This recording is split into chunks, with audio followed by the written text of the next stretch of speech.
ኣብ ትግራይ ሰራዊት ዝመርሖና እዚ መምሕዳር ከምስረት ምንቅስቃስ ከም ዝተጀመረ ተሓቢሮም መንግስቲ ኢትዮጵያ በርባሕር ንምርካብ ኣብ ዘካይዶ ጻዕሪ ሓገዝ ካልኦት ሃገራት ከም ዝደሊ ኣፍሊጦላ ግዛታዊ ሓድነት ትግራይ ከይተረጋገፀ ተመዛበልቲ ወገናት ናብ መረበቶም ከይተመለሱ ደቂሱ ዝሓድር መሪሕነት ኮነ ህዝቢ ትግራይ ኣይህሉን ኢሉ ፕሬዚዳንት ጀነራል ታደሰ ወረደ ፕሬዚዳንት ሶማሊያ ካብ መጥቃዕቲ ሞርቻር ንስክል ኣምሊጦላ ሰላም ጫናብልና ቤተሰብ በኩል ሚድያ ንሰዓት ዝሓዝናዮ ማሕበሬታታት ብቐንዲ ነጥብታት ፈሊምናዮም ንሰናይ ምክትታልኩም በኽብሪ ብምዕዳም ናብ ዝርዝሮም ኣቢልና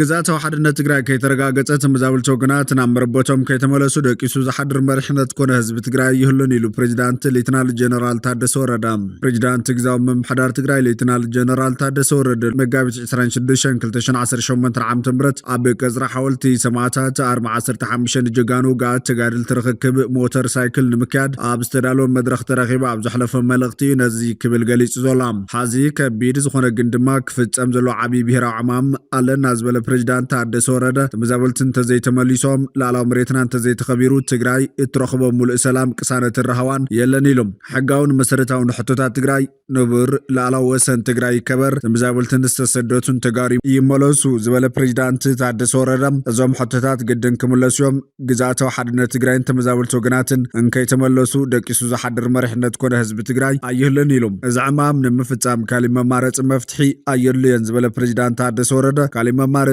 ምጥቃም ውፅኢትን ጉድኣቱንስ ዝተሓላለኸ ናብ ቀጻለ ወለዶ ከቢድ ዕዳ ዘስግር ምዃኑ ገሊጾም መልዓሊ ፅንተታዊ ኩናት ትግራይ ጉዳይ ምዕራብ ትግራይ ደቡብ ትግራይ ኮነ ሕቶ ጸለምቲ ነበረን ብምባል ኩናት ዝፈጠሮ ሓይሊ ሚዛን መሰረት ጌርካ ዶብ ምኽላል ሕገ መንግስታዊ ኢሎም ከም ተጋሩ ኣብ ሓደ ዓሲልና ክንሰለፈሉ ዝግባእ ብሄራዊ ውራይና እዚ ሕቶ ምምላስዩ ካብ ጫፍ ክሳብ ጫፍ ዘሎ ትግራዋይ ብሓድነት ረቢቡ ክሳብ መስዋዕቲ ክኸፍለሉ ዝገብሮ ዝሕቶ እዩ ግዜያዊ ምምሕዳር ትግራይ ነዚ ቀዳማይ ልኡ ካብ ምስኻዓ ካብኡ ዝፅበ ኩሉ ክገብር እዩ ክብል ኣረጋጊጾላ ፕሬዚዳንት ግዜያዊ ምምሕዳር ትግራይ ሌተናል ጀነራል ታደሰ ወረደ ኣብ ዘካየዶ ርክክብ ሞተር ሳይክል ኮይኑ ጀጋኑ ጋት ተጋደልቲ ትግራይ ንምሕካምን ንምሕጋዝን ግዜያዊ ምምሕዳር ትግራይ ሓላፍነት ወሲዱ ብዙሕ ርሕቀት ይኸይድ ከም ዘሎ ሓቢሮም ሰብ ሃፍቲ ገበርቲ ሰናይ ትካላት ተጋሩን ፈተውቲ ትግራይን ሲቪክ ማሕበራት ወዘተ ጀጋኑ ጋት ተጋደልቲ ትግራይ ኣብ ውሽጢ ዓድን ወፃን ኮይኖም ክሓከሙ መፍረይቲ ዜጋ ክኾኑ ዝከኣሎም ኩሉ ከበርክቱ መልእኽቶም መሓላሊፎላ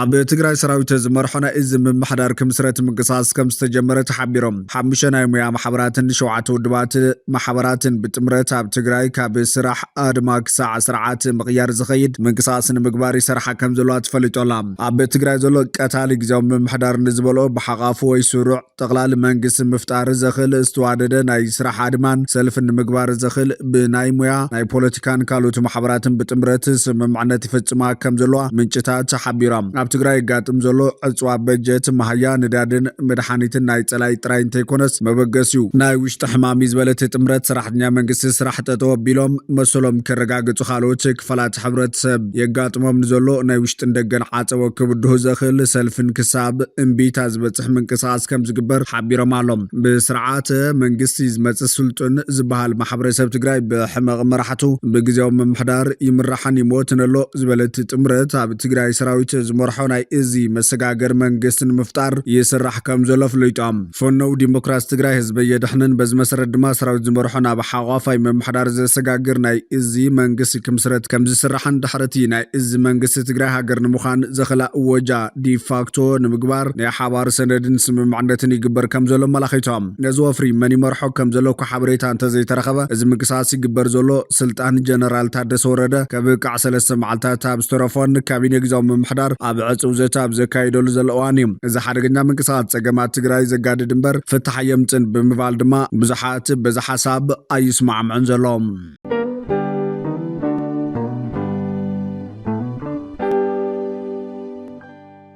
መንግስት ኢትዮጵያ በር ባሕር ንምርካብ ኣብ ዘካይዶ ዘሎ ጻዕሪ ሓገዝ ካልኦት ሃገራት ከም ዝደለ ፍሊጦም ናይ ኣፍ ደገ ባሕር ምሕታትና ወሓሲ ዞባዊ ሰላም ናይ ክብል ኣምባሳደር ሬድዋን ሕሴን ገሊጸላ ኢትዮጵያ ኣፍ ደገ ባሕር ክህልዋ ዘልዕሉ ትሕቶ ዞባዊ ሰላምን ድሕነትን ኣብ ምርግጋጽ ዓብዪ ጠቐሜታ ዘለዎ ብምዃኑን እዚ ድማ እቲ ዘሎ ህልው ኩነታት እዚ ዞባ ዓብዪ ጽልዋ ከም ዘሎ ዘመልክት ምዃኑ ዋና ዳይሬክተር ኣገልግሎት ሃገራዊ ስልያን ጸጥታን ኢትዮጵያ ኣምባሳደር ሬድዋን ሕሴን ገሊጾም እቲ ኣምባሳደር ኣብ ካልኣይ ዋዕላ ሃገራዊ ድሕነት ኣብ ዘስማዕ መደረ ኩለን ሃገራት ዞባ ኣብ ተበጻሕነት ቀይሕ ባሕር ሓበራዊ ረብሓን ምዕዋት ብሓባር ምስራሕ ኣገዳሲ ምዃኑ ኣስሚሩሎም ነዚ ንምርግጋጽ ድማ ኣብ ዲፕሎማስያዊ ዓውዲ ተጀሚሩ ዘሎ ስራሕ ብዝተጠናኸረ መንገዲ ምቕጻል ከም ዘድሊ እውን ወሲኹ ኣብሪሆም ነዚ ቁልፊ ኣጀንዳ ሃገራዊ ድሕነት ኢትዮጵያ ንምትግባር ትካላት ጸጥታን ድሕንነትን ትኩረቶም ብስልውን ዘላቕን ድሌታት እታ ሃገር ብምስምዕማዕ ውሳነ ግደን ክጻወታ ከም ዝግባእ ገሊጹ እዮም እቲ ዘሎ ህልው ኩነታት ዓለምና ብቕልጡፍ ይቕየር ከም ዘሎ ዘመልከተ ኣምባሳደር ሬድዋን ኣብ ሱዳን ዝካየድ ዘሎ ኩናት حداد كمون أب سوماليا كم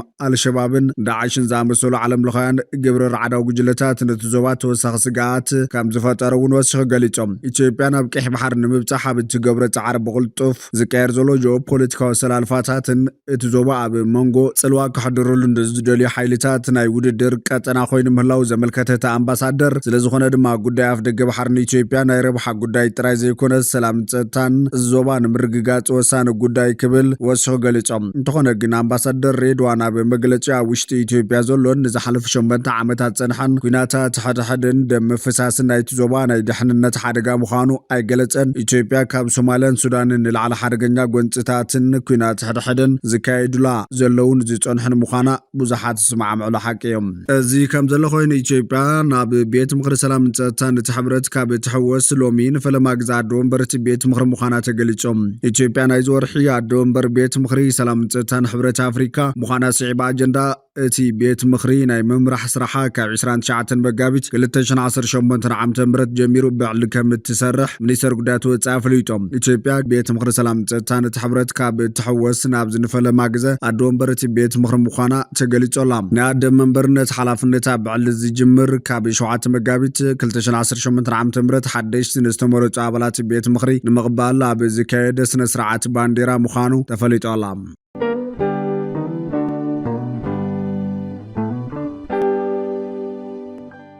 بريزيدانت سوماليا كاب متقعاتي مورتار نسكلا مليتو بريزيدانت سوماليا حسن شيخ محمود كاب متقعاتي مورتار نسكلا كم زملته سوماليا غارديان اب زرغو حبريتا ملاخي تشلام تي بريزيدانت مال عربي نابتا اب سومن حراز وصت كتما بايدوا نمبصح بمنجد كم زنبره حبريتا يردم اب تخاب زنبره عطقاتنا بمعرفه نفرت بايدوا حسن شيخ محمود اب زاتول زنبروان كاب قربار حقت متقعاتي مورتار بمفصامم عدو تقاريطنا مقدشك ملس كم استگددتا معخن زينا حبيرالا اب سوماليا زلو ጸጥታውን ፖለቲካውን ኩነታት ኣብ ዝቐረባ ኣብ ዝኸፈ ደረጃ በጽሕ ከም ዘሎ ተንተንቲ ፖለቲካ ይገልጹም እዚ ከም ዘሎ ኮይኑ ሕብራት ሃገራት ብሰንኪ ውግእ ሓድሓድ ሱዳን ተዓጽዩ ጸንሐ ብካርቱም ዝርከብ ዋና ቤት ጽሕፈቱ ብሓሙስ ከም ዝኸፈተ ማዕኸናት ዜና ሱዳን ሓቢረን ኣለዋ ሕብራት ሃገራት ኣብ ፖርት ሱዳን ኮይኑ ንጥፈታት ከሰላስል ጸንሐም ኣብቲ ዳግማይ ናይ ምኽፋት ስነ ስርዓት ሚኒስተር ጉዳያት ወጻኢን ህግራዊ ምትሕባርን ምሕየዲን ሳልምን ኣማሓዳር ካርቱም ኣሕመድ ዑስማንን ሓምዛን ዝርከብዎም ላዕለዎት ሰበስልጣን መንግስቲ سبسلطان هجراو تكالاتن استفلالي ايجنسياتن تراخيبهم يام منيستر ጉዳያት ወጻኢ ሱዳን ሚሓድን ሳልም ሕብራት ሃገራት ካብ ንጥፈታቱ ኣብ ካርቱም ዳግማይ ንምጅማር ንዝወሰነ ውሳነ ብምንኣድ ንሃገርና ታሪኻዊ መዓልቲ ክብል ገሊጽዋም ብመንገዲ ዝጽምብል ቢልና ኣብ ሕብራት ሃገራት ንዝርከቡ መሳርሕትና ንምርግጋእ ሱዳን ጎኒ ንጎኒ ኮይና ንሰርሕ ከም ዘለና መልእኽትና ንመሓላለፍ ኢሎም መንግስቲ ንሰላም ከም ዝጽውዕን ንኹሉ ሃገራዊ ተበግሶታት ብሓጎስ ከም ዝቕበሎን እውን ኣመላኺቶም እቲ ሚኒስተር ወሲኹ ሕብረት ኣፍሪካ ንሱዳን ካብ ኣባልነቱ ንምእጋዳ ዝወሰዶ ስጉምቲ ዳግማይ ክግምገሞ ብምጽዋዕ ዘባው ውድብ ኢጋድ ኣብታ ሃገር ምርግጋእ ንምንጋስ ዝያዳ ጭቡጥ ስጉምታት ክወስድ ተሓሳሲቦም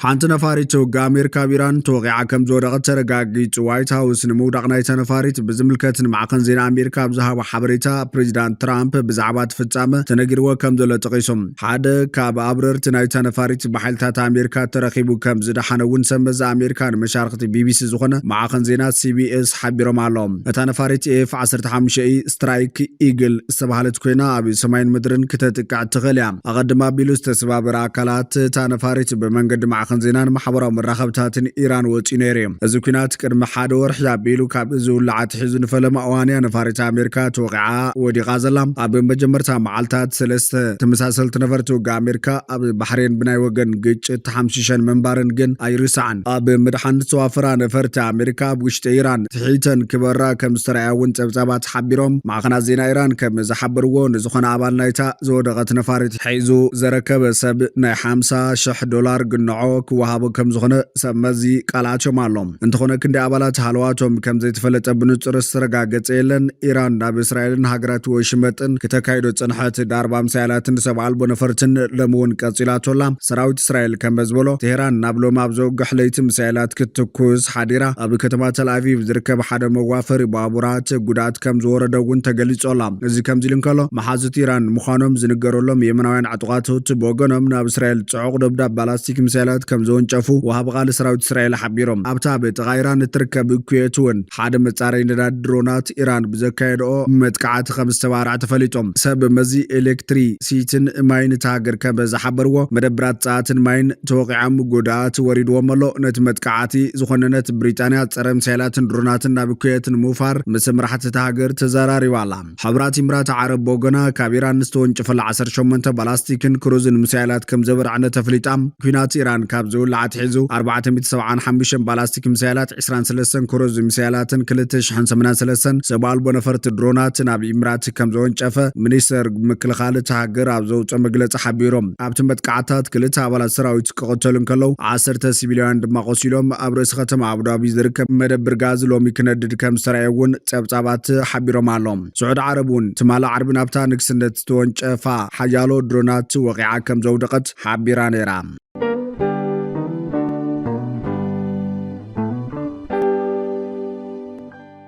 ፍትዋትን ክብራትን ቤተሰብ በኩል ሚድያ ነሰዓት ዝሓዝናዮ ሓበሬታታት ነቶም ክትከታተልዎም ዝፀናሕኩም ይመስሉ ነይሮም። ንሰናይ ምክትታልኩም ብምምስጋን ኣብ ዝቕፅል ብካልኦት ሓበሬታታት ክሳብ ንራኸብ ንምድለዋትና ላይክ ሸር ንሚድያና ሳብስክራይብ ብምግባር ቤተሰብ በኩል ሚድያ ይኹኖም።